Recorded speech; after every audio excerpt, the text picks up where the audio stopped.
Bab 4 Produkti bernegosiasi di dunia kerja. Mengevaluasi isi teks negosiasi dan membandingkannya dengan teks lain. Memahami kaidah kebahasaan yang digunakan dalam teks negosiasi.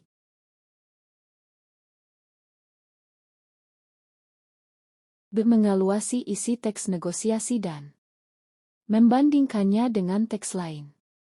Mengevaluasi isi teks negosiasi. Mengevaluasi isi teks negosiasi berarti melakukan penilaian terhadap teks negosiasi berdasarkan karakteristik dan struktur teks negosiasi.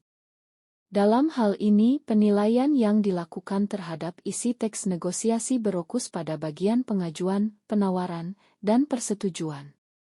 Kegiatan mengevaluasi harus dilakukan secara cermat dan objektif, apa adanya, sehingga menghasilkan penilaian yang valid dan dapat dipertanggungjawabkan. Langkah-langkah mengevaluasi teks negosiasi. Teks membaca teks negosiasi dengan seksama. Aktivitas membaca merupakan ondasi dalam melakukan evaluasi dengan baik. Memahami isi pengajuan, penawaran, dan persetujuan. Melalui bagian ini, akan tergambar proses negosiasi, mulai dari penyampaian tujuan hingga proses mencapai kesepakatan. Mencermati penggunaan bahasa. Tercapainya kesepakatan akan bergantung pada bahasa yang digunakan. Menentukan kelebihan dan kekurangan teks. Data-data yang telah diperoleh sebelumnya harus dianalisis untuk merumuskan sebuah simpulan, yaitu menentukan kelebihan dan kekurangan teks. Membandingkan teks negosiasi dengan teks lain. Aktivitas membandingkan satu teks dengan teks lainnya bertujuan mengetahui persamaan dan perbedaan teks, sehingga Anda akan mengetahui karakteristik, fungsi, dan aktivitas kedua teks. Adapun karakteristik surat penawaran adalah sebagai berikut. Bentuknya mengikuti kaidah surat resmi. Bentuk surat penawaran terstruktur dan sistematis mengikuti ketentuan pada surat resmi. Berisi penawaran produk barang jasa. Inti dari surat penawaran adalah menawarkan produk, baik berupa barang atau jasa. Menggunakan bahasa resmi. Bahasa yang digunakan dalam surat penawaran adalah bahasa resmi atau baku sesuai dengan Pedoman Umum Ejaan Bahasa Indonesia, PUEB, jelas, mudah dipahami, dan tidak menimbulkan penafsiran ganda. Bersiap persuasi. Surat penawaran menggunakan bahasa persuasi, yaitu bujukan secara halus agar pihak yang dituju merasa yakin dengan produk barang jasa yang ditawarkan. Memahami kaidah kebahasaan yang digunakan. Dalam teks negosiasi.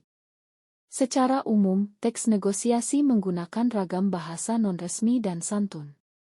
Hal ini karena teks negosiasi menggambarkan aktivitas tawar-menawar, perundingan, atau pemecahan masalah untuk mencapai kesepakatan yang terjadi di kehidupan nyata dalam berbagai bidang. Pada teks negosiasi dengan terdapat perbedaan tujuan dan kepentingan dari pihak-pihak yang bernegosiasi. Jika bahasa yang digunakan tidak santun, bukan kesepakatan yang akan didapat, melainkan permasalahan ataupun konflik baru. Berisi tuturan pasangan.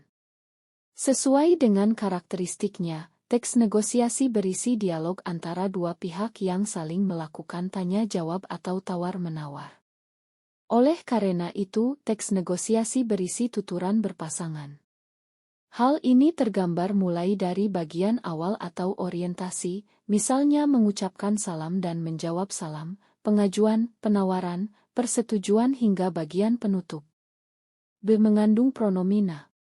Pronomina, kata ganti, adalah salah satu jenis kata yang berfungsi menggantikan benda atau orang yang tidak disebut secara langsung. Kata ganti digunakan agar kalimat yang disampaikan lebih hekti.